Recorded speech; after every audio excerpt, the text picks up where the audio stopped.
चलिए, तो अपना यहाँ पर क्लास में जो अपन पढ़ रहे हैं वो अपना टॉपिक है प्राचीन भारत के इतिहास के बारे में। कौन सा टॉपिक है? प्राचीन भारत के प्राचीन भारत की जानकारी, प्राचीन भारत की जानकारी से संबंधित अभिलेखीय से संबंधित अभिलेख कौन कौन से इंपॉर्टेंट है। मतलब प्राचीन भारत के इतिहास की जानकारी से संबंधित कौन कौन से अभिलेख मिलते हैं जिनके अंदर किसकी जानकारी है? प्राचीन भारत की इंफॉर्मेशन है।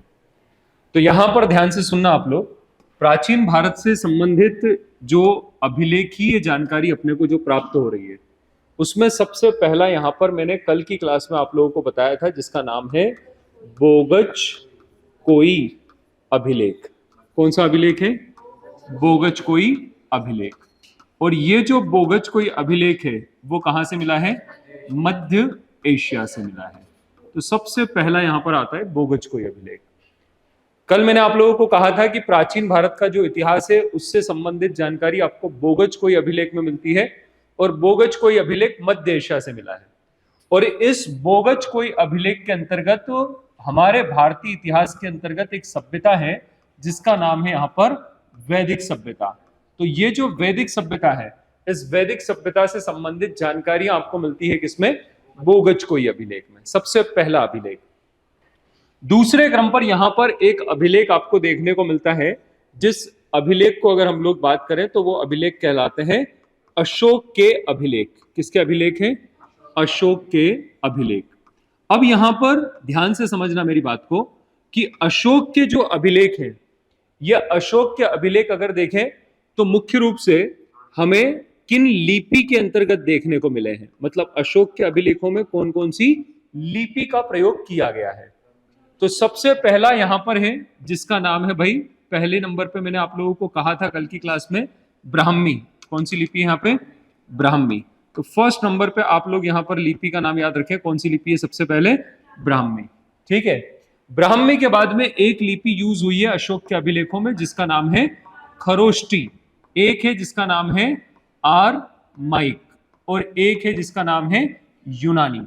इन लिपियों का यूज हुआ है किसमें? अशोक के अभिलेखों में। ठीक है। नेक्स्ट इसके बाद में याद रखना कि अशोक के अभिलेख जो हैं वो सबसे पहली बार, आप लोग नोट कर लो, इस चीज को कल समझा गया था ना मैं आप लोगों को, तो इसको नोट कर लो आप लोग मेरे साथ में ही कि अशोक के जो अभिलेख हैं उन अभिलेखों में अगर देखा जाए तो हमको 1837 के समय पर एक नाम आता है। किसका नाम है? James Prinsep. क्या नाम है? James Prinsep. ये जेम्स प्रिंसेप ने क्या किया है? सबसे पहली बार अशोक के अभिलेखों को पढ़ा है। तो जेम्स प्रिंसेप को अशोक के अभिलेख पढ़ने में सफलता मिली। पढ़ने का मतलब समझ में आया? मतलब यहां पर लिपियां अलग थी तो उनको पढ़ने में सबसे पहली बार सफल कौन रहा यहां पे? James Prinsep. कौन से वर्ष में रहा? 1837 के समय पर। क्लियर?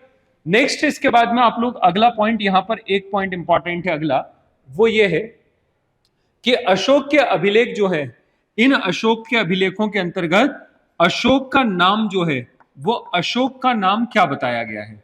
तो अशोक का नाम इनके अंतर्गत क्या मिलता है? देवा नाम प्रियदसी। ये किसका नाम मिलता है हमको? अशोक का। अशोक के अभिलेखों में उसका नाम बताया गया है, अर्थात देवताओं का प्रिय राजा। ठीक है। लेकिन यहां पर एक नाम तो भाई अशोक का नाम किस अभिलेख में मिलता है? तो अशोक नाम का उल्लेख, अशोक नाम का जो उल्लेख किया गया है वो अशोक नाम का उल्लेख किया गया है किसके अंदर? तो एक है यहां पर मास्की अभिलेख। कौन सा आता है? मास्की। और एक आता है जिसका नाम क्या है? तो सेकंड है जिसका नाम है गुजरा अभिलेख। ये दोनों अभिलेखों में किसके नाम का उल्लेख है? अशोक नाम की जानकारी है। ये मास्की अभिलेख कहां से मिला है? तो मास्की अभिलेख मिला है कहां से? कर्नाटक से। और जबकि गुजरा अभिलेख कहां से मिला है? एमपी से। तो मध्य प्रदेश से मिला है कौन सा अभिलेख? गुजरा अभिलेख। आई चीज समझ में अब यहाँ पे। नेक्स्ट अगली इंपॉर्टेंट जानकारी यहां पर कि ये तो हो गए अशोक के अभिलेख, लेकिन प्राचीन भारत के इतिहास से संबंधित जो हमको जानकारी मिलती है, ठीक है, उसमें अगले क्रम पर अभिलेख आते हैं और वो अभिलेख है किसका? तो यहां पर महत्वपूर्ण एक नाम है हाथी गुम्फा। क्या नाम है? हाथी गुम्फा अभिलेख। हाथी गुम्फा अभिलेख। अब हाथी गुम्फा अभिलेख, ठीक है। अब यह हाथी गुम्फा अभिलेख किसका है? तो कलिंग नरेश। कहां का नरेश था वो? कलिंग। तो कलिंग का एक राजा था, कलिंग एक राजा है। कलिंग कहां पे आता है? ओडिशा में। तो कलिंग एक नरेश है जिसका नाम है खारवेल। क्या नाम है कलिंग नरेश का?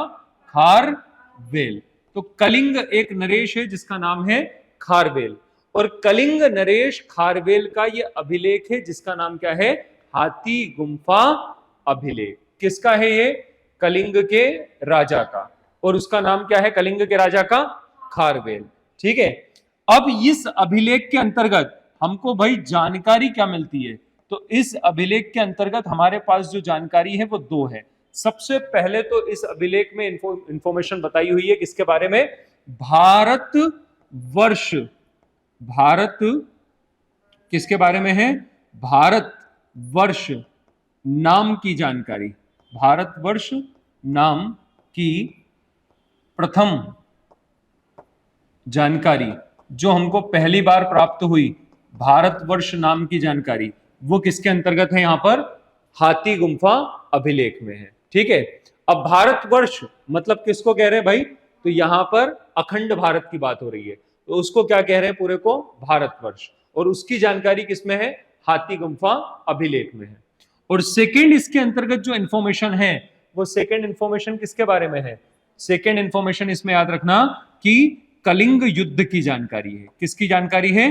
कलिंग युद्ध की जानकारी। अब ये कलिंग युद्ध की जानकारी है, तो कलिंग का युद्ध जो है वो किसने लड़ा था? अशोक ने। किसने लड़ा था इसको? अशोक ने। हम लोग जब अशोक को पढ़ेंगे तो वहां पर मैं बताऊंगा पूरा डिटेल में आपको किसके बारे में? कलिंग युद्ध क्यों हुआ था, इसके पीछे कारण क्या था, इसके परिणाम क्या थे, वो सब कुछ देखेंगे अपन किसमें?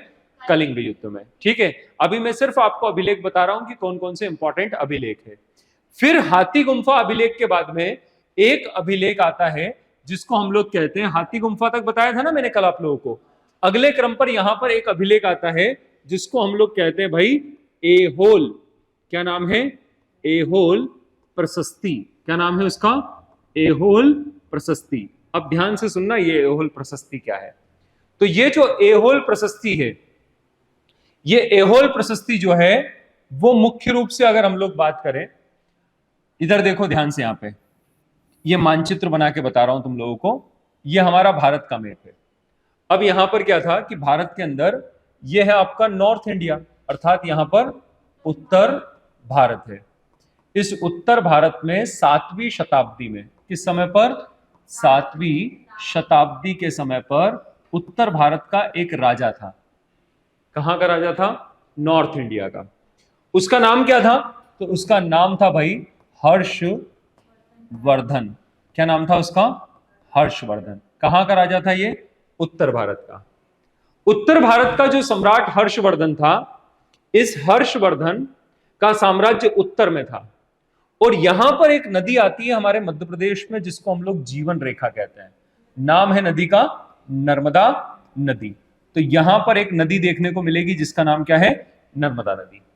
इस नर्मदा नदी के दक्षिण में जो साम्राज्य था वो यहां पर साम्राज्य था किसका? चालुक्य वंश के राजा का। कर्नाटक क्षेत्र में चालुक्य वंश के राजा का यहां पर शासन था। और चालुक्य वंश का राजा जो था उसका नाम था पुलकेशियन। क्या नाम था? पुलकेशियन द्वितीय। क्या नाम है? पुलकेशियन द्वितीय। किस राजवंश का राजा है? चालुक्य वंश का। तो ये जो चालुक्य वंश का राजा है जिसका नाम है यहां पर पुलकेशियन द्वितीय, इस पुलकेशियन द्वितीय के एक दरबारी थे। दरबारी जानते हो आप लोग? जो राजा के दरबार में होते हैं उनको क्या बोलते हैं? दरबारी। तो पुलकेशियन द्वितीय का एक दरबारी था। इस दरबारी का नाम था रवि कीर्ति। क्या नाम था इसका दरबारी का? रवि कीर्ति। इस रवि कीर्ति ने इस एहोल प्रशस्ति को लिखा है। समझ में आई बात? अब इसमें क्या लिखा उसने, तो रवि कीर्ति ने इसके अंदर लिखा कि उत्तर भारत का सम्राट कौन था? हर्षवर्धन। समझ में आया? और दक्षिण भारत में उस समय पर कर्नाटक में किसका शासन था? पुलकेशन द्वितीय का। इन दोनों के बीच में यहां पर नदी है, इसका नाम क्या है? नर्मदा नदी। नर्मदा नदी के निकट दोनों के बीच में लड़ाई लड़ी गई। किस किस के बीच में? हर्षवर्धन और पुलकेशन द्वितीय के बीच में। इस युद्ध के अंदर जो हर्षवर्धन है, इसकी पराजय हुई। किसकी पराजय हुई? हर्षवर्धन की। तो ये हम लोग वर्धन वंश जब पढ़ेंगे तब वहां पर भी ये सारी डिटेल इंफॉर्मेशन मैं आपको बताऊंगा। तो हम लोग यहाँ पे टॉपिक क्या चल रहा है कि जो हम लोग प्राचीन भारत का इतिहास पढ़ते हैं उसकी जानकारी कहां कहां से मिलती है। समझ में आ रही मेरी बात? तो यहां पर एहोल प्रशस्ति जो है वो किसकी रचना है? जो किसका दरबारी कवि था? पुलकेशन द्वितीय किस राजवंश का था? चालुक्य वंश का। और इस प्रशस्ति में क्या लिखा है कि दोनों के बीच में युद्ध हुआ। कहां पर? नर्मदा नदी के पास। और उसमें पराजय किसकी हुई? हर्षवर्धन की। तो राजा की प्रशंसा में लिखी है। किस राजा की प्रशंसा में? इसलिए इसको बोल दिया क्या? प्रशस्ति। समझ में आई चीज? जैसे कल आपको एक और प्रशस्ति बताई थी। कौन सी प्रशस्ति थी? प्रयाग प्रशस्ति, जिसके अंतर्गत अगर देखें तो हम लोगों ने कल इस प्रशस्ति की बात की थी जिसका नाम क्या था? प्रयाग प्रशस्ति। कल बताई थी ना आप लोगों को। और ये जो प्रयाग प्रशस्ति थी, इस प्रयाग प्रशस्ति की रचना किसने की? तो इसकी रचना किसके द्वारा की गई थी? हरिशेन ने। किसने की थी? हरिशेन ने। और ये हरिशेन कौन था? तो हरिशेन था यहां पर समुद्रगुप्त। क्या नाम है भैया का? समुद्रगुप्त के कौन थे ये? दरबारी। किसके दरबारी थे? समुद्रगुप्त के दरबारी। क्या नाम था समुद्रगुप्त के दरबारी का? हरिशेन। समुद्रगुप्त का दरबारी कौन था? उसने क्या लिखवाया? प्रयाग प्रशस्ति। और प्रयाग प्रशस्ति के अंतर्गत हमें क्या जानकारी मिलती है?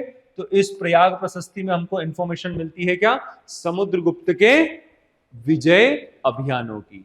किसके विजय अभियानों की जानकारी मिलती है? समुद्रगुप्त के क्या बताए गए हैं इसमें? समुद्रगुप्त के विजय अभियान। किसके विजय अभियान बताए गए हैं? समुद्रगुप्त के। क्या बताए गए हैं इसमें? विजय अभियान। समझ में आ रही है गाथा यहां तक की या नहीं आई? एक बार शुरू से देखो क्या बताया मैंने यहां पे आप लोगों को। टॉपिक चल रहा है अपना क्या? प्राचीन भारत के इतिहास की जानकारी से संबंधित। किसकी बात कर रहे हैं अपन? अभिलेखों की। और उन अभिलेख में सबसे पहला अभिलेख कौन सा है? बोगचकोई। हमारे भारत से मिला क्या?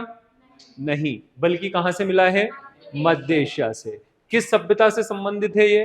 वैदिक सभ्यता से। दूसरा कौन सा है यहां पर? अशोक के अभिलेख। ये समझ गए अशोक के अभिलेख कौन कौन सी लिपि में है? ब्राह्मी में, आरमाइक में, खरोष्टी में और यूनानी में। ठीक है। इनमें अशोक का नाम क्या बताया गया है? और अशोक नाम की जानकारी किसमें मिलती है? मास्की और किसमें?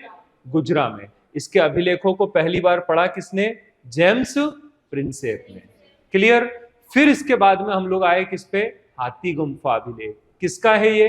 कलिंग के राजा का। क्या नाम है उसका? खारवेल। और इसके अंतर्गत हमको किसकी जानकारी मिलती है? भारतवर्ष की। और ये कलिंग के युद्ध की जानकारी भी है। फिर कौन सी प्रशस्ति आई यहाँ पे? एहोल प्रशस्ति। किसने रचना की? रवि कीर्ति ने। और रवि कीर्ति ने जो रचना की एहोल प्रशस्ति की, उस एहोल प्रशस्ति के अंतर्गत जानकारी क्या है? क्या जानकारी है इसमें? हर्षवर्धन और पुलकेशन द्वितीय दोनों के बीच में क्या हुआ? युद्ध। कहां पे हुआ? नर्मदा नदी के किनारे। ठीक है। उसमें विजयी हुआ कौन?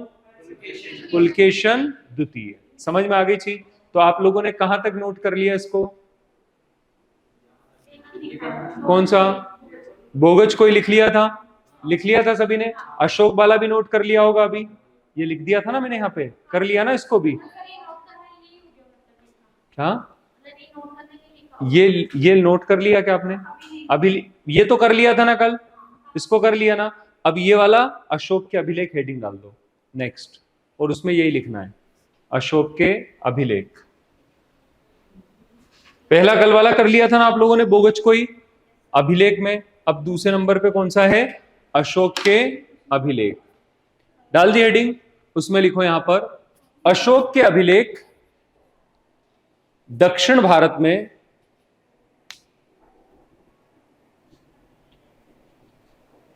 केरल और तमिलनाडु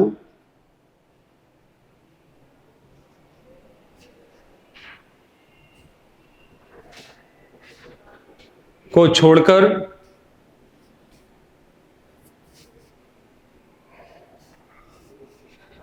अन्य सभी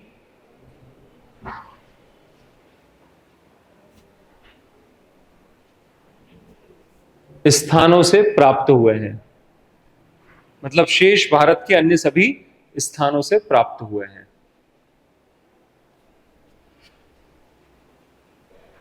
दूसरा पॉइंट लिखो, लिपि कौन सी है इनकी? तो लिपि लिखो यहां पे ब्राह्मी, खरोष्टी,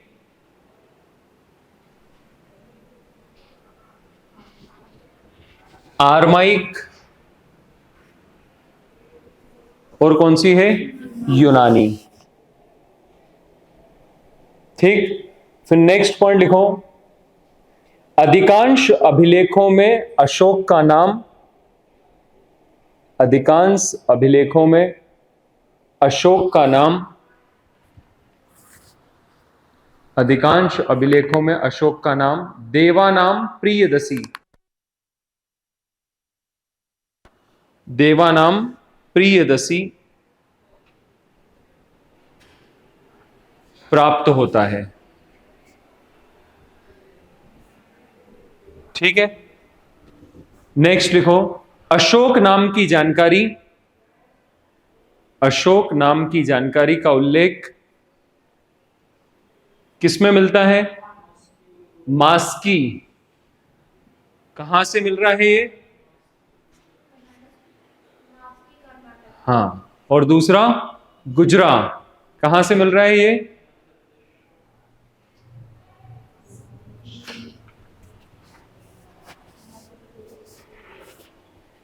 ठीक है, क्लियर? चलिए नेक्स्ट, अगला अभिलेख कौन सा है?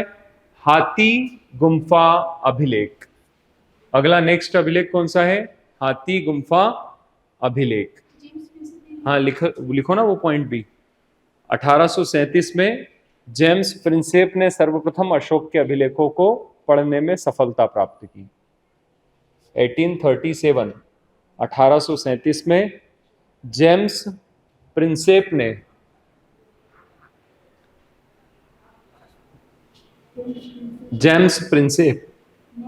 सर्वप्रथम अशोक के अभिलेखों को पढ़ने में सफलता प्राप्त की। हो गया क्लियर? नेक्स्ट अगला हेडिंग डालो, हाथी क्या? हाँ हाँ, वो मैंने कल लिखवा दिया था, आप आज ही आएगा। मैंने कल उसको नोट करवा दिया था, इसलिए नहीं करवाया। ठीक है, वो सबसे पहला है कौन सा? बोगचकोई। आप ले लेना, इनसे मिल जाएगा आपको। नेक्स्ट इसके बाद में हेडिंग डालो, हाथी गुम्फा अभिलेख। अगला अभिलेख कौन सा है? हाथी गुम्फा अभिलेख। ठीक है, हाथी गुम्फा अभिलेख जो है वो किसका है ये? तो लिखो कलिंग नरेश खारवेल का अभिलेख, कलिंग नरेश खारवेल का अभिलेख, कलिंग नरेश खारवेल का अभिलेख। हो गया? किसका है ये अभिलेख? कलिंग नरेश। क्या नाम है? खारवेल। ठीक, दूसरा पॉइंट लिखो, इसमें जानकारी क्या है? हेडिंग डालो जानकारी। क्या जानकारी है इसमें? तो सबसे पहला पॉइंट लिखो, सर्वप्रथम भारतवर्ष शब्द का प्रयोग किया गया। सर्वप्रथम भारतवर्ष शब्द का उल्लेख, ऐसा लिख दो, सर्वप्रथम भारतवर्ष शब्द का उल्लेख इसी में मिलता है ना। और दूसरा क्या है? नंबर 2, कलिंग युद्ध की जानकारी। तो सेकंड यहां पे नोट कर देना, कलिंग युद्ध की जानकारी। क्लियर?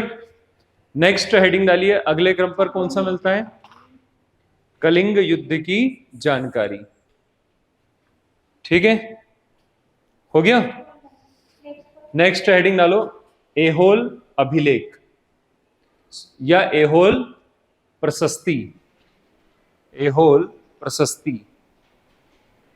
एहोल प्रशस्ति दिमाग में चल रहा है क्या डेटा, कि नहीं चल रहा है? चल रहा है। किसका है एहोल प्रशस्ति? रवि कीर्ति का। तो सबसे पहले लिखो, पुलकेशियन द्वितीय के, पुलकेशियन द्वितीय के दरबारी, पुलकेशियन द्वितीय के दरबारी रवि कीर्ति, रवि कीर्ति द्वारा रचित, रवि कीर्ति द्वारा रचित। हो गया। सेकेंड पॉइंट लिखो फिर इसके बाद में। हो गया इतना? अब जानकारी क्या है इसमें वो लिखो आप लोग। तो इसमें जानकारी किस बारे की है? क्या जानकारी है इसमें? दोनों के बीच में युद्ध हुआ, किस किस के?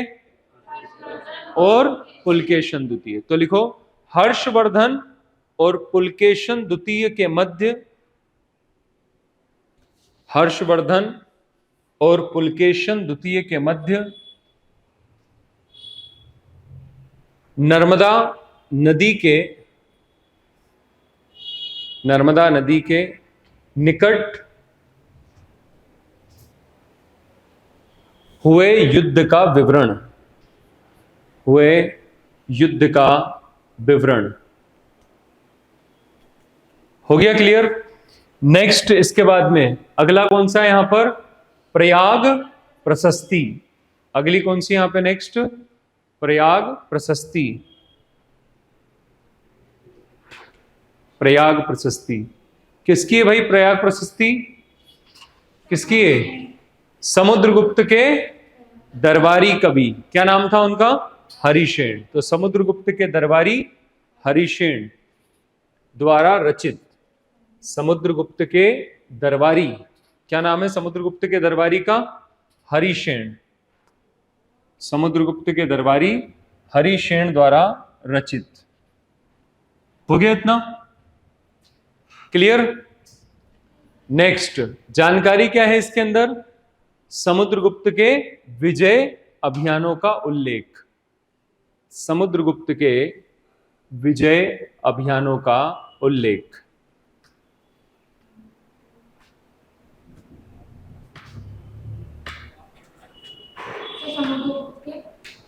विजय अभियानों का उल्लेख। हो गया इतना? अब देखो यहां पर टॉपिक चल रहा है, वो समझ में आ रहा है क्या चल रहा है? क्या चल रहा है टॉपिक? अभिलेखों के बारे में। क्यों बात कर रहे हैं अपन अभिलेखों के बारे में? इतिहास की। मतलब सिंपल सी बात है, आप इस कोचिंग में आए हो तो आपको इस कोचिंग में आने की जानकारी कहां से मिली? कहीं ना कहीं से तो मिली ना भाई, तभी तो यहां तक पहुंचे हो। तो ऐसे ही जो प्राचीन भारत का पूरा इतिहास है वो क्या है? अलग अलग जगहों पर जानकारी है, और उन सभी जानकारियों को एकत्रित करके पूरा इतिहास क्या किया गया? प्राचीन भारत का लिपिबद्ध करा। समझ में आई चीज? वो अलग अलग कहीं पर जानकारी मिली है। तो अब उस समय पर, प्राचीन काल के समय पर जो राजा होते थे वो सिक्के चलाते थे। क्या चलाते थे? सिक्के, क्वाइंस, मुद्राएं जिनको कहते हैं। तो प्राचीन काल के राजा सिक्के चलाते थे, मुद्राएं चलाते थे। उनसे भी हमको इतिहास की जानकारी प्राप्त होती है। ठीक है? तो अब इतिहास की जानकारी के दूसरे साक्ष्य जो हमको देखने को मिलते हैं वो क्या है? यहां पर मुद्राएं। क्या देखने को मिलती है? मुद्राएं। समझ में आ रही मेरी बात? मुद्राएं अलग होती है, मोहरें अलग होती है। ठीक है? मुद्राओं का उपयोग किस में हो रहा है? मुद्राओं का उपयोग हो रहा है यहां पर एक प्रकार से आदान प्रदान, वस्तु विनिमय नहीं हो रहा है। मतलब एक प्रकार से विनिमय हो रहा है, किसी माल को खरीदना है तो मुद्रा की आवश्यकता है। लेकिन मोहरें अलग होती है। मोहर का मतलब आज के समय पर आप लोग समझ लो, आपके पास में सील है। अरे सील जानते हो? जैसे फॉर एग्जाम्पल कि आप लोगों ने, एक छोटा सा एग्जाम्पल दे रहा हूं, समझना मेरी बात को। आपने मान लीजिए कहीं पर कोई सामान लिया आपने किसी दुकान से, तो वो दुकान से आपको बिल दिया, उस पर लिखा हुआ है कि आपने 20,000 रुपए का यहां से माल खरीदा है हमारे यहां से, ठीक है, और वहां पर दुकान वाले ने अपनी क्या लगा दी, सील लगा दी, मोहर लगाई उसने। अरे लगाई दुकान वाले ने मोहर कि नहीं लगाई, लगा दी ना। तो अब ये मोहर लगाई हुई चीज किसी पड़ोसी के पास ले जाते हो और उसको दे दो कि ना ये रख ले, 20,000 दे दे मुझे, दे देगा वो बिल से? नहीं देगा ना। तो समझ गया मोहर क्या है कि नहीं समझ में आया? आ गया। तो अभी मैं आप लोगों को सिंधु घाटी सभ्यता में ऐसी मोहरें दिखाऊंगा, तब और समझ में आ जाएगा कि कैसी मोहर होती थी उस समय, ठीक है। पहले हम लोग बात कर रहे हैं किसकी, मुद्राओं की। तो आज के समय पर मुद्रा कैसी है आपके पास? आज के समय पर आपके पास जो मुद्रा है वो डिजिटल करेंसी बन गई। बन गई नहीं बन गई? अरे आप एक समझ लो कि आपके पास में कई लोग यहां पर ऐसे होंगे जो केसलेस हो गए, जिनके पास में केस में कुछ भी नहीं है। अरे जो भी है वो सब किस पे, फोन पे गूगल पे रखा हुआ है ना। तो आज ऐसी मुद्रा देखने को मिल रही है जिस पर आप स्कैन करते हो और पैसा ट्रांसफर कर देते हो। और इसके अलावा आप आज के समय पर पेपर मुद्रा देखते हो, सिक्के देखते हो, सिक्के भी चलते हैं ना, अभी भी चल रहे हैं, नहीं चल रहे हैं, तो वो मुद्रा है। लेकिन हमारे भारत के इतिहास के अंतर्गत सबसे पहले क्रम पर जो मुद्रा थी, वो सबसे पहले इतिहास की मुद्रा अगर देखें तो वो मुद्रा आपके सामने है। इस प्रकार से प्राचीन काल में हमारे पास मुद्रा हुआ करती थी। चांदी के हैं अधिकांशतः। किसके हैं ये? चांदी के। अब मैं वही बता रहा हूं। अब मुझे एक चीज बताओ, रोटी बनाइए, रोटी बनाइए, तो पहली बार रोटी बनाई तो गोल बन जाएगी? छत्तीसगढ़ और मध्य प्रदेश सारे मैप बनेंगे नहीं बनेंगे? अरे बनेंगे नहीं बनेंगे, फिर धीरे धीरे गोल बनाना सीखोगे ना। तो ऐसे ही यहां पर शुरुआत में जब मुद्रा बन रही तो किसी एक शेप की मुद्रा नहीं बन रही है, बल्कि क्या है, अलग अलग है। अब ध्यान से समझना मेरी सारी बातों को, मैं आप लोगों को प्रूफ कर दूंगा 3 से 4 दिन में कि इतिहास से बढ़ के आप लोगों को जो है वो कोई सब्जेक्ट नहीं मिलेगा। क्यों नहीं मिलेगा? क्योंकि इतिहास के अंतर्गत आप क्या पढ़ रहे हो, खुद का इतिहास पढ़ रहे हो। अरे आपका खुद का ही तो इतिहास है कि आज आप लोग फोन पे से पैसा ट्रांसफर कर रहे हो, और वहीं पर पहले इतिहास में इस प्रकार की करेंसी चला करती थी। लेकिन इससे भी पहले अगर मैं बात करूं सिंधु घाटी सभ्यता के समय पर, तो कोई मुद्रा का प्रचलन नहीं था हमारे यहाँ पे। जो भारत की पहली सभ्यता है ना, कौन सी सभ्यता थी? सिंधु घाटी सभ्यता, जिसको अभी मैंने पढ़ाया नहीं है इतिहास का कोई भी चैप्टर। अभी मैं सिर्फ आपको ये बता रहा हूं कि इतिहास को जानने की जानकारियां कहां से मिलती है। तो हमारे भारत की सबसे पहली जो सभ्यता थी उसका नाम था सिंधु घाटी सभ्यता। और सिंधु घाटी सभ्यता के समय पर कोई मुद्रा नहीं होती थी, बल्कि समाज वस्तु विनिमय के आधार पर चलता था। वस्तु विनिमय का मतलब क्या है? फॉर एग्जाम्पल, मेरे पास में ये मार्क पेन है, ठीक है, लेकिन मुझे इस पेन की जरूरत नहीं है, बल्कि मुझे इस पेन की जरूरत है, ठीक है। तो ये पेन मुझे लेना है और इसकी मुझे आवश्यकता नहीं है, तो मैंने क्या किया, आदान प्रदान कर दिया, सामने वाले को ये दे दिया और बदले में उससे वस्तु विनिमय हो गई। अरे गांव में नहीं देखते, कई बार होता है ना गांव में, ग्रामीण क्षेत्र में आप लोग देखे होंगे, गांव में या फिर शहरों में भी कई बार देखने को मिलता है कि भाई साहब कोई, जैसे गांव का एक छोटा सा एग्जांपल दूं आपको, कि आइसक्रीम वाला आया, तो उस आइसक्रीम वाले को आपने क्या किया, आइसक्रीम ले ली, आपको जरूरत थी आइसक्रीम की, और बदले में आपने उसको क्या किया, कुछ भंगार का, कबाड़े का, या फिर कोई गेहूं दे दिए उसको। देते गांव में नहीं देते? देते हैं ना, बदले में उसको आपने वो दे दिया, तो वो क्या हो गया, वस्तु विनिमय। क्योंकि उस व्यक्ति को उसकी आवश्यकता है और आपको किसकी आवश्यकता है, आइसक्रीम की आवश्यकता है, तो आपने क्या किया, आदान प्रदान कर दिया, तो वस्तु विनिमय हो गया। तो हमारे भारत के अंदर शुरू में ऐसे ही समाज चलता था, किसके आधार पर, वस्तु विनिमय। और ये जो सबसे पहली बार आप लोगों को ये जो देखने को मिल रही है, ये जो करेंसी, ये मुद्रा है 5वीं शताब्दी ईसा पूर्व की। कब की है मुद्रा? 5वीं शताब्दी ईसा पूर्व की। कौन सी मुद्रा है? ये जो मुद्रा दिख रही है। इस मुद्रा को ध्यान से सुनना, मेरी सारी बात को। इस मुद्रा को अगर देखा जाए तो इस मुद्रा को नाम है, इसको नाम है आहत मुद्रा। क्या बोलते हैं इसको? आहत सिक्के। क्या बोलते हैं इसको? आहत सिक्के। अब इसको आहत क्यों कहा है? आहत में वही तो बता रहा हूं, आहत का मतलब क्या है, आहत का मतलब यह है कि मान लीजिए यहां पर आहत का मतलब क्या है कि ये जो आप लोग देख रहे हो ये सारे आहत हुए हैं, मतलब चांदी थी तो इसको क्या किया गया कि गर्म लोहे को करा और गर्म लोहे को लाकर इसके ऊपर ठोक दिया, तो ये उकेरे हुए चित्र देखने को मिल रहे हैं आपको अलग अलग। समझ में आई चीज? तो गर्म करके लोहे को इन पे क्या मारा जाता था? ठप्पा। तो उस पे क्या हो गया? सिक्के पे आहत पहुंच गई। आहत शब्द बोलते हैं ना अपन, अरे भैया यार इसको किसी ने आहत कर दिया। आहत कर दिया मतलब यहां खड़ा हुआ है और मैं उसको 2-3 लगा दूं तो एक तरफ से गाल अगर सूज जाए तो वो आहत हो गया, नहीं हुआ?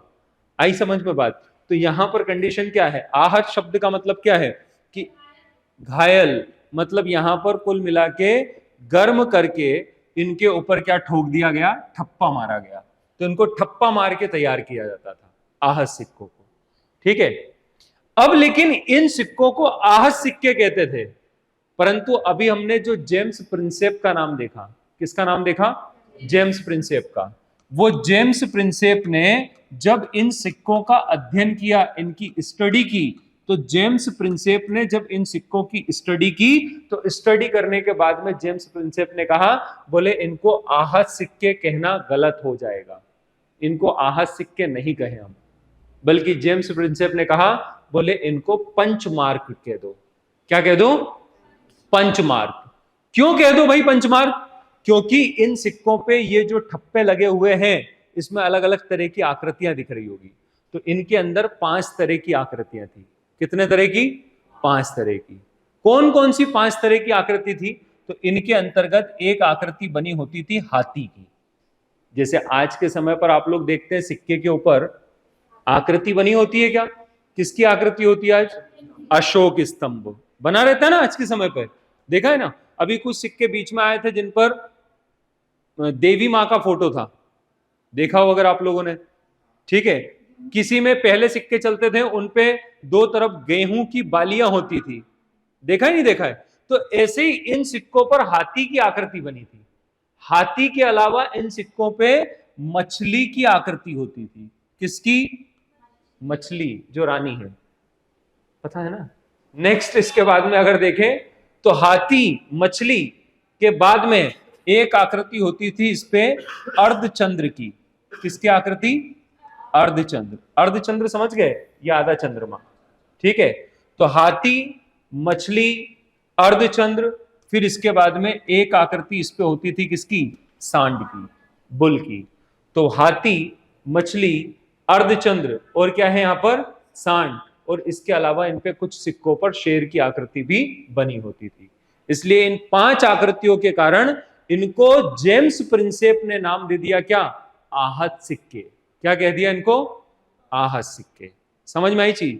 तो अब अगर प्रश्न आता है कि आहत सिक्के क्या हैं, क्या क्वेश्चन आ जाए? आहत सिक्के क्या हैं? मेंस में प्रश्न आए कितने नंबर में लिखने को? 2 नंबर में, कि आहत सिक्के किसे कहते हैं। तो हम लोग क्या लिखेंगे? तो हम लोग यहां पर लिखेंगे सबसे पहले पॉइंट कि 5वीं शताब्दी ईसा पूर्व के सिक्के, जिन्हें कैसा तैयार किया जाता था? ठप्पा मार के। कैसा मार के? ठप्पा लगाकर इनको क्या किया जाता था? तैयार किया जाता था। ठीक है, और अधिकांशतः ये जो सिक्के होते थे वो अधिकांशतः सिक्के कैसे किसके होते थे? चांदी के सिक्के होते थे। कैसे होते थे? अधिकांशतः चांदी के सिक्के होते थे। मेरी बात समझ पा रहे हो आप लोग कि नहीं समझ में आ रही है सभी को? क्या कहा मैंने कि भारत के इतिहास के अंतर्गत हमको सबसे पहली मुद्रा सिक्के जो देखने को मिले उनका नाम क्या है? आहत सिक्के। अब आहत सिक्के क्यों कहा? क्योंकि इनको मुद्रा उसको क्या किया, जो चांदी की धातु थी उसको आहत कर दिया, मतलब उसको ठप्पा मार दिया तो वो आहत हो गई, तो उसको क्या कहा? आहत सिक्के। और अधिकांश तक किसके थे ये? चांदी के। किस समय के हैं? 5वीं शताब्दी ईसा पूर्व के। आ गई चीज समझ में? और इनको जेम्स प्रिंसेप ने नाम क्या दिया है? Punch mark. क्या कहा है? Punch mark. क्योंकि इन पे कितनी आकृतियां होती थी? 5। किस किस की? हाथी, मछली, अर्धचंद्र, सांड और, समझ में आ गया? इसलिए इनको क्या कहा है? Punch mark. समझ में आई? अब ये तो पहले सिक्के थे हमारे भारत में, लेकिन हाँ, कैसे? उस समय पर जो है ना, वो ज्यादातर अगर देखा जाए तो सिक्के तो ये बड़ी चीजों में काम में आते थे, छोटी चीज में तो चलती थी क्या? कोड़ियां। कोड़ी देखिए, कोड़ी देखिए, देखिए कोड़ी सभी ने। तो वो कोड़ी जो है ना, वो भी उस समय पर करेंसी का काम करती थी। आज भी देखना, घर में कभी लक्ष्मी पूजा होती है तो वहां पर पूजन में रखते हैं किसको? कोड़ी को। 5 कोड़ी रखते हैं ना, तो वो कोड़ी क्या है? वो करेंसी थी उस समय की। गोली बिस्कुट चॉकलेट लाने में वही काम में आती थी। हाँ, उस समय पर राजा महाराजाओं का शासन था। सुनिए मेरी बात, किसका शासन था? राजा का। तो उस हिसाब से उस काल के अंतर्गत उसकी तय होती थी कीमत, कि भाई डिसाइड होता था कि ये मार्कर 6 कौड़ी में मिलेगा, 18 कौड़ी में मिलेगा, कि 20 कौड़ी में मिलेगा। समझ में आई मेरी बात? तो वो जिसका माल होता था वही तो आज भी डिसाइड करता है। आपने जो कपड़ा पहना हुआ है वो आप डिसाइड करके लाई हो कि मुझे कितने में लाना है इसको? बेचने वाले ने डिसाइड किया। अरे सिंपल सा, आपका आंसर आपके पास ही है कि मेरे पास में ये, ठीक है, अब इसको मुझे बेचना है तो इसकी कीमत कौन तय करेगा? मैं करूंगा ना। और तुम्हारे पास में क्या है? कोड़ी। कोड़ी है ना, तो मैं डिसाइड करूंगा कि आखिरकार मुझे कितनी कोड़ी में बेचना है। समझ में आई चीज? तो आज के समय पर ये रुपयों में तय हो रहा है, उस समय पर ये कोड़ी में तय होता था।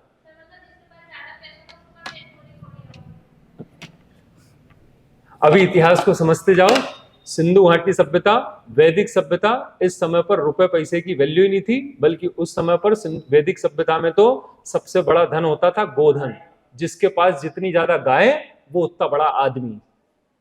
अभी इतिहास पढ़ो तो आप लोग, बहुत कुछ सीखने को मिलेगा। समझ में आई चीज?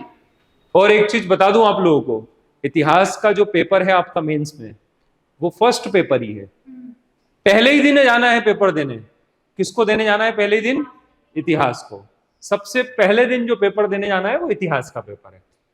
फर्स्ट पेपर का पार्ट ए, पहले ही दिन पेपर होता है किसका? इतिहास का। पता है ना सभी को? सिलेबस आप लोगों ने देखा होगा, देखा है ना? और उसमें आपको जब पहला पेपर आएगा तो पहले पेपर में इतिहास के जो प्रश्न मिलेंगे वो आपको अधिकांशतः कई बार सीक्वेंस से भी मिलते हैं, कि भाई पहले प्राचीन के मिल रहे हैं, फिर मध्य के मिल रहे हैं, और फिर मॉडर्न हिस्ट्री के मिल रहे हैं। ठीक है, अब देखो, भारत के अंदर ये तो चांदी का सिक्का था, लेकिन आखिरकार हमारे भारत के अंदर सबसे पहली बार स्वर्ण की मुद्रा अर्थात सोने का सिक्का कब चालू हुआ? तो यह है भारत का सबसे पहला सोने का सिक्का, स्वर्ण सिक्का। और यह सिक्का हम भारतीय लोगों ने नहीं जारी किया, बल्कि जो सबसे पहला जो सोने का सिक्का है, वो सबसे पहला सोने का सिक्का अगर देखा जाए तो यहां पर लिखा हुआ है Indo Greek coins. Indo Greek को यहां पर हिंदी में कहते हैं हिंद यवन। क्या कहते हैं? हिंद यवन। मतलब ये विदेशी लोग थे जो भारत आए। कौन लोग आए थे? हिंद यवन।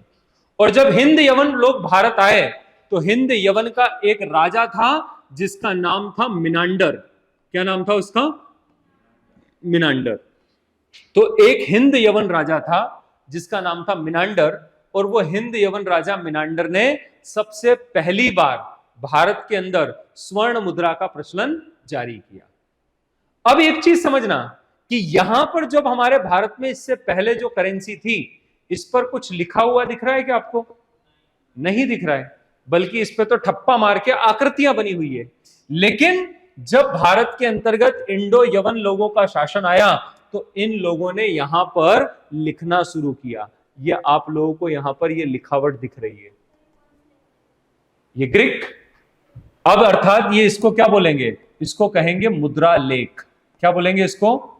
मुद्रा लेख। जैसे आज के समय पर लिखा रहता है ना, रुपए, भारत सरकार लिखा रहता है, नहीं लिखा रहता? उस पर लिखा रहता है ना, तो गवर्नर लिखा रहता है ना उस पर। तो इसी प्रकार से यहां पर अगर देखें तो पहली बार मुद्राओं पर लिखने की शुरुआत जो हुई वो किस काल में हुई? इंडो ग्रीक राजाओं ने यहां पर सिक्कों पे मुद्रा लेख लिखवाए। और मुद्रा लेख के अलावा अगर देखा जाए तो इन सिक्कों पर आपको एक और सबसे इंपॉर्टेंट चीज देखने को मिलती है, और यहां पर क्या है? आकृति बनी होती थी उन राजाओं की। वो राजा जो हैं जैसे दिखते थे वो वैसे अपनी आकृति इसके ऊपर सिक्कों पर करवा दिया करते थे। ठीक है, तो भारत में पहली बार सोने का सिक्का किस काल में जारी हुआ? Indo Greek. एक बार नहीं, कम से कम 5 से 6 बार एमपीपीएससी ने क्वेश्चन पूछा हुआ है, ये जो मैं कह रहा हूं आपसे। क्योंकि ज्यादातर लोग जब क्वेश्चन आता है ना तो कुषाण वंश समझ बैठते हैं, क्योंकि कुषाण काल में सबसे ज्यादा सोने के सिक्कों का उपयोग किया गया, जबकि सबसे पहली बार सोने के सिक्के जो जारी हुए वो किस काल में हुए? इंडो ग्रीक काल में। और उस राजा का नाम क्या था? मिनांडर। और इन मुद्राओं पर क्या होता था? मुद्रा लेख लिखा होता था। क्या लिखा होता था इन पे? मुद्रा लेख। समझ में आ गई मेरी बात? क्लियर? तो ये सबसे पहले क्या है? सोने का सिक्का है। अब इसके बाद में आप लोग अगले क्रम पर जब जाओगे तो अब अगले क्रम पर आप लोगों को यहां पर एक सिक्का मैं दिखाऊंगा, जिस सिक्कों को अगर देखा जाए तो यहां पर समझो आप ऐसे ही कि इसके बाद में हमें भारत के अंतर्गत एक काल आता हुआ देखने को मिलता है जिसको हम लोग कहते हैं गुप्त काल। क्या बोलते हैं उसको? गुप्त काल। और गुप्त काल जो है भारतीय इतिहास में स्वर्ण युग कहते हैं गुप्त काल को। हम लोग इतिहास में पढ़ेंगे ये सारे टॉपिक्स, अभी सिर्फ मैं आपको पूरे इतिहास के सिक्के बता रहा हूं। और जब आप लोगों को एक एक राजवंश पढ़ाऊंगा ना तब आपको याद आएगा, बोले हाँ सर हमने ये शुरुआत की पहली, दूसरी, तीसरी, चौथी क्लासों में इन सब चीजों को समझा था उस समय पर। ठीक है, लेकिन शर्त यह है कि मानसिक रूप से क्लास में उपस्थित रहे, तो भंवर को आप चाय पीने नहीं गए तो।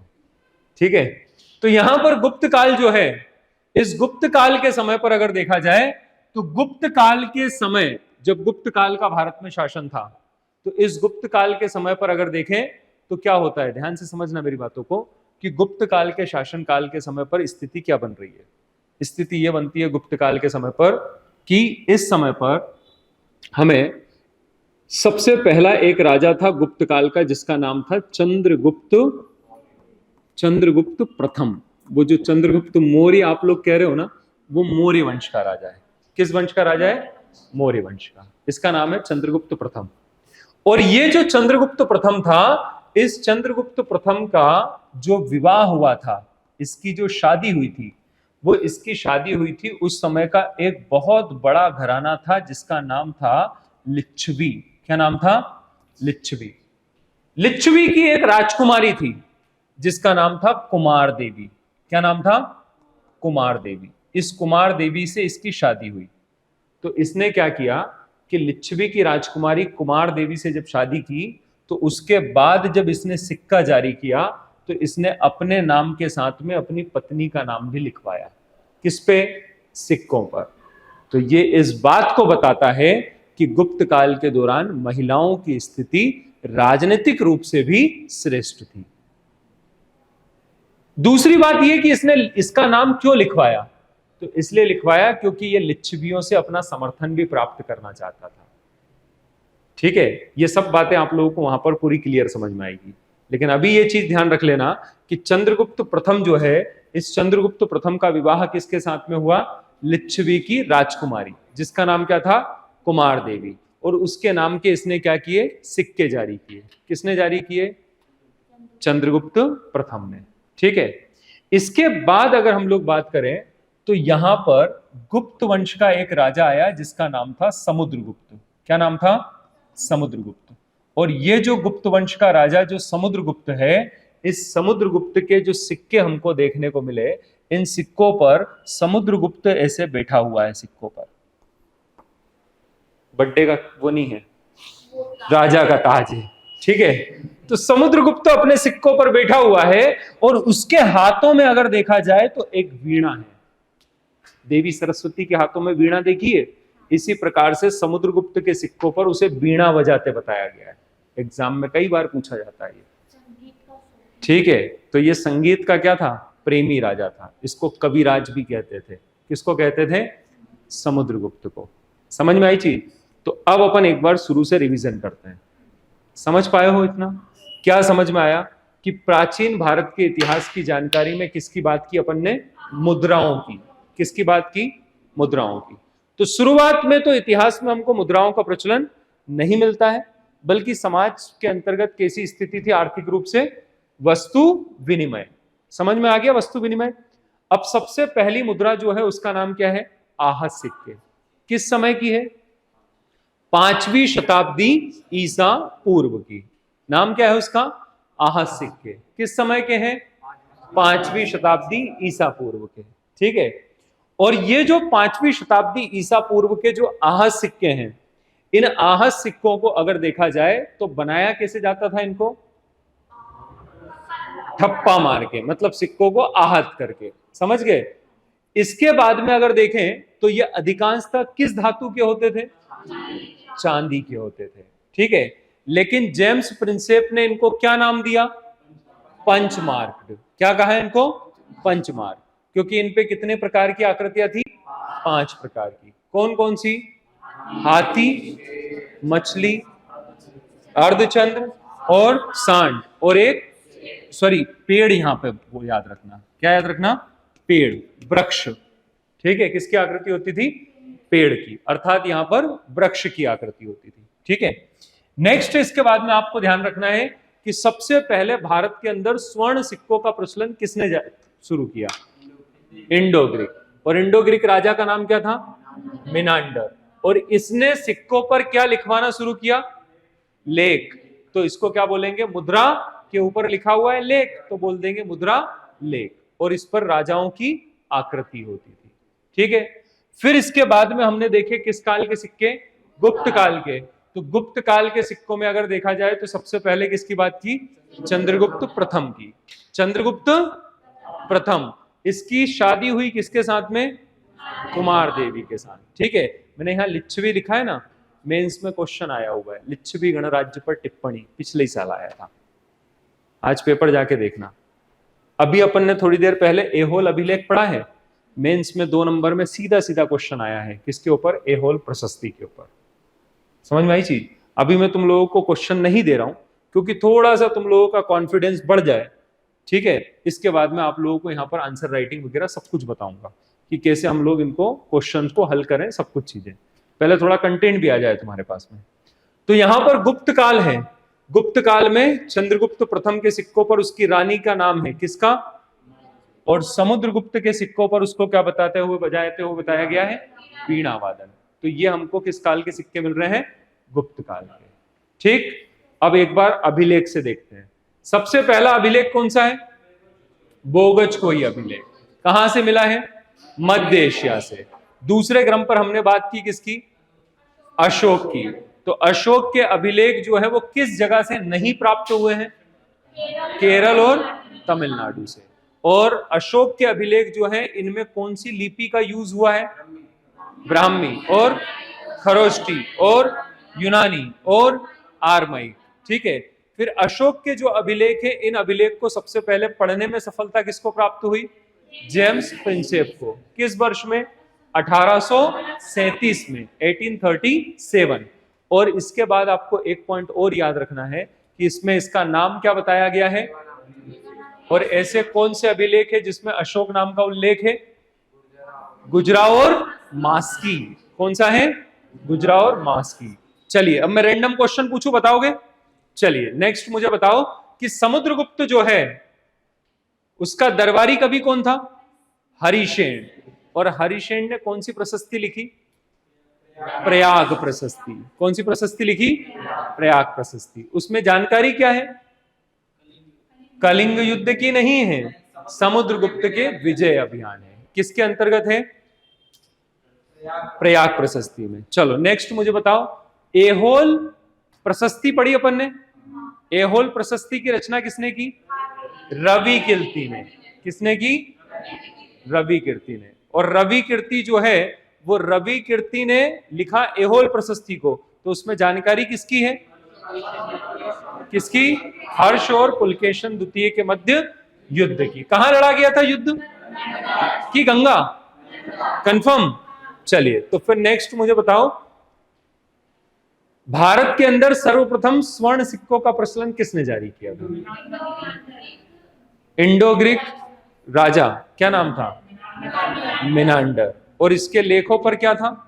मुद्रा लेख। ठीक है। क्लियर है सभी को? चलिए नेक्स्ट मुझे बताओ, इंडो ग्रीक बोलते हैं। और हिंदी में बोलते हैं हिंद यवन।